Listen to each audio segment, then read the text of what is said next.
गीत गाने का पर्पस क्या था? गीत गाने का पर्पस था पर्यटन पे चर्चा हो रहा था। तो पर्यटन का मतलब क्या होता है? पर्यटन का मतलब झील, झरना, नदी, जंगल, पर्वत, पहाड़। तो वही मधु मंसूर जी के गीत हम गुनगुना बोल के माध्यम से गा रहे थे थोड़ा सा कि हाय रे हमर सोना झारखंड। अच्छा, गुनगुनाने के लिए मोबाइल निकालना होगा, गा ही देते हैं। नहीं, गा ही देते हैं एकदम बिल्कुल। वहाँ नहीं, नहीं बाबा, गा ही देते हैं। यहाँ कम से कम गा देते हैं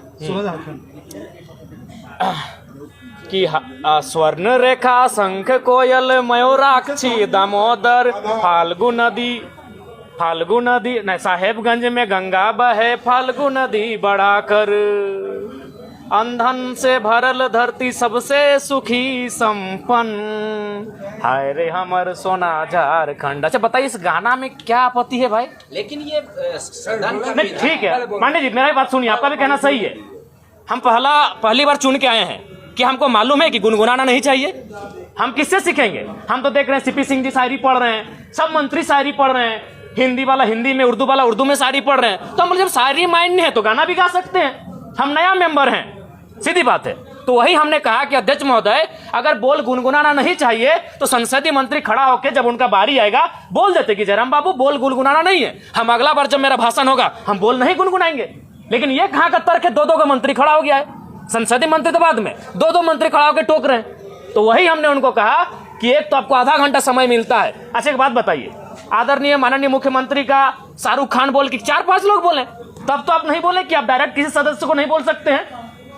भैया भाभी जब आधा घंटा, कल्पना भाभी, हेमंत सोरेन जब मंत्री लोग बोलने लगता है तब तो कोई नहीं बोलता है कि आप किसी व्यक्तिगत पे बात क्यों कर रहे हैं।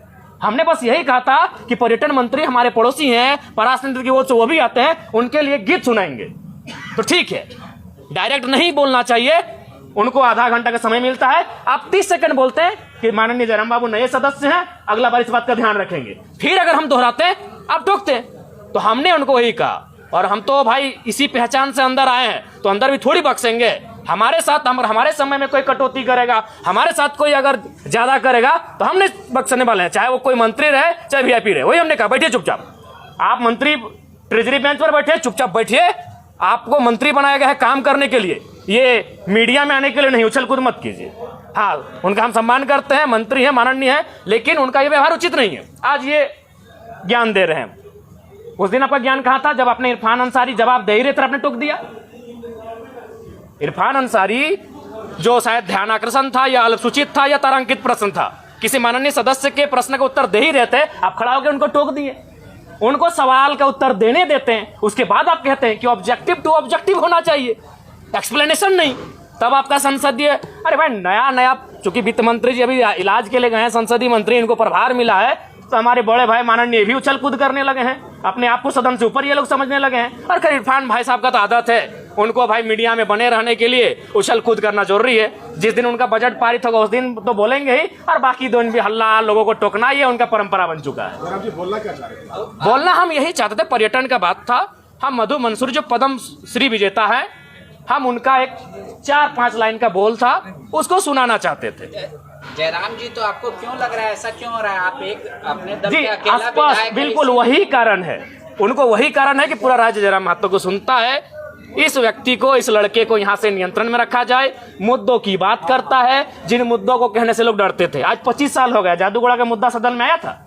मैं आपसे पूछता हूँ, आज लोग बर्बाद हो गए, जादूगोड़ा में बर्बाद होने की कगार में है, आज तक सदन तक नहीं पहुंचा, क्योंकि वो मुद्दे सदन तक आ नहीं पाते थे।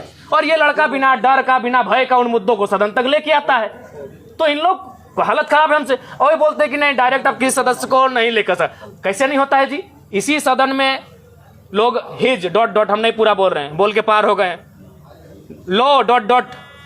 बोल के पार हो गए इसी सदन में। तब इनकी ना मर्यादा कहे गए थे, हमें झारखंडी गीत सुनाए, तो इन लोगों पर परी लग गया भाई। जयराम जी, ये लगता है कि सुदीप कुमार सोनू ज्यादा जानकार नहीं, काबिल बनने का कोशिश कर रहे हैं।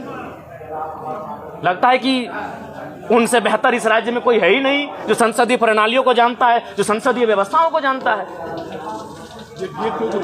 चूंकि पर्यटन का बजट था, तो इस गीत का संबंध पर्वत पहाड़ से है, नदी नाला से है, और पर्यटन का संबंध नदी नाला पर्वत पहाड़ से है। और हम किससे सीखेंगे? मेरा सवाल, हम किससे सीखेंगे? हम जब सदन में पहली बार आए तो हमने देखा सभी मंत्रियों ने शायरी पढ़ा, सभी मंत्रियों ने कविताओं को पढ़ा, तो हमने भी प्रयास किया। कोई शायरी को पूछना था कि कोई सवाल था? नहीं, हम इस गीत के माध्यम से झारखंड के पर्यटन को बढ़ावा देने पर चर्चा कर रहे थे। इस गीत के माध्यम से झारखंड के पर्यटन पर हम अपना राय दे रहे थे कि आप अगर पर्यटन पे फोकस करें, पर्यटन पे अगर डेवलपमेंट की बात करें, तो कृषि के बाद, उद्योग के बाद और सरकारी नौकरियों के बाद युवाओं को हम पर्यटन की दिशा में लगा सकते हैं, क्योंकि झारखंड में सबसे सुंदर पर्यटन का माहौल और विकल्प हम लोग तराश सकते हैं। ठीक, ओके। धन्यवाद।